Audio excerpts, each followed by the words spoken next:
त्रिशामध्ये एवढ्या सुधारणा. हाय, कशा आहात सर्वजण. मी दिव्या जाधव. आजचा हा ब्लॉग खूप महत्त्वाचा आहे.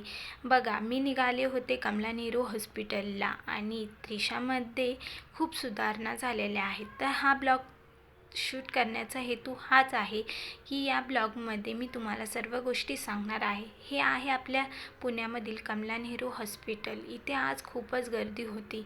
म्हटलं लिफ्टला कशाला थांबायचं, लिफ्ट देखील बंद होती. म्हटलं चला आपण आता सीडीनीच जावं.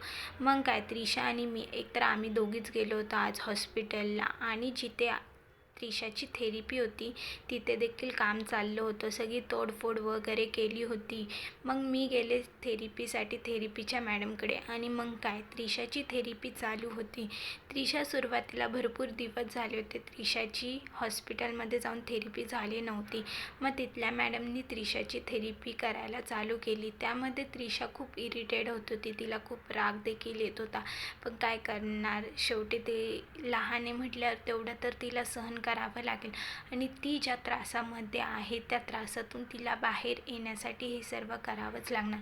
तसं तर रेग्युलर मी त्रिशाची थेरपी घेत असते घरी, पण हे रेग्युलर घेतलं आहे त्यामुळे तिच्यामध्ये आता खूप सुधारणा झालेली आहे. हे बघा, त्रिशा आता 1 वर्षाची आहे, पण आता ती स्वतःहून बसत आहे. पण तिचं असं आहे की डॉक्टरांनी सांगितले की भरपूर गोष्टी ती हळूहळू करणार. मग काय, त्रिशाची फायनली थेरपी वगैरे झाली होतीच. थेरपी करताना तर खूप रडत होती, पण थेरपी झाल्यावर बघा किती शांत अशी बसली आहे. त्यानंतर म्हटलं की चला आता आपल्याला घरी निघायला पाहिजे. मग त्रिशाचं थोडंसं डायपर वगैरे चेंज केलं, तिला पाणी वगैरे पाजलं आणि त्याच्यानंतर म्हटलं की चला जरा हॉस्पिटलमध्ये आतमध्ये काय चालतं ते देखील दाखवावं. त्यानंतर मी दवाखान्यातून म्हटलं चला आता घरी जाऊ आपण, आपल्या तर थेरपीचं काम झालं.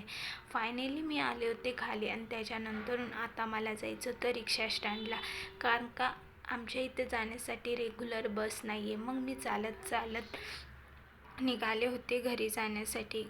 आणि हे काय, ऊन तर खूपच होतं, पण काय करणार, पर्याय मार्ग काहीच नव्हता माझ्याकडे. कारण जो पण रिक्षावाल्याला थांबवेल तो रिक्षावाला थांबत नव्हता, प्लस पैसे देखील जास्त सांगत होता. आणि हा रोड जो आहे पुण्यातील, तुम्ही या रोडला चांगलंच ओळखत असाल. हा आणि इथे देखील खंडोबाचं मंदिर होतं. तिथे आम्ही दोघींनी पाया वगैरे पडल्या आणि त्याच्यानंतरून आम्ही तिथून देखील बाहेर आलो. आणि म्हटलं की चला कुंभारवाड्यामध्ये आलो. म्हटलं इथं मटकी वगैरे भेटतात, दिवे वगैरे, दिवाळीच्या सर्व काही वस्तू इथे भेटतात. उन्हाळ्यासाठी मटकी वगैरे हवी असेल तर तुम्ही या पुण्यामध्ये कुंभारवाड्यात येऊन घेऊ शकता. आणि हे बघू शकता इथे मेट्रो स्टेशन देखील झालेलं आहे. ही नदी जी आहे ती मोठा नदी आहे.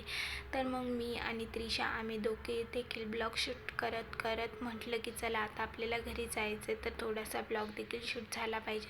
त्यानंतर मी मेट्रोचं स्टेशन वगैरे दाखवलं आणि त्याच्यानंतर म्हटलं की चला आता आपल्याला घरी जायला पाहिजे. हे बघू शकता तुम्ही, रिक्षावाले पण तिथे थांबलेले आहेत. त्यात पण एकच रिक्षावाला होता. फायनली मी तर रिक्षामध्ये वगैरे बसले होते. मग म्हटलं की चला आता आपल्याला घरी जायला पाहिजे. मग काय, रिक्षावाल्या सीट भरूस तर आम्ही तिथेच बसलो आणि त्रिशा वैतागून ती देखील झोपून घेतली. आणि त्याच्यानंतर आम्ही निघालो घरी. चला भेटूया नेक्स्ट ब्लॉगमध्ये. व्हिडिओ कसा वाटला नक्की सांगा व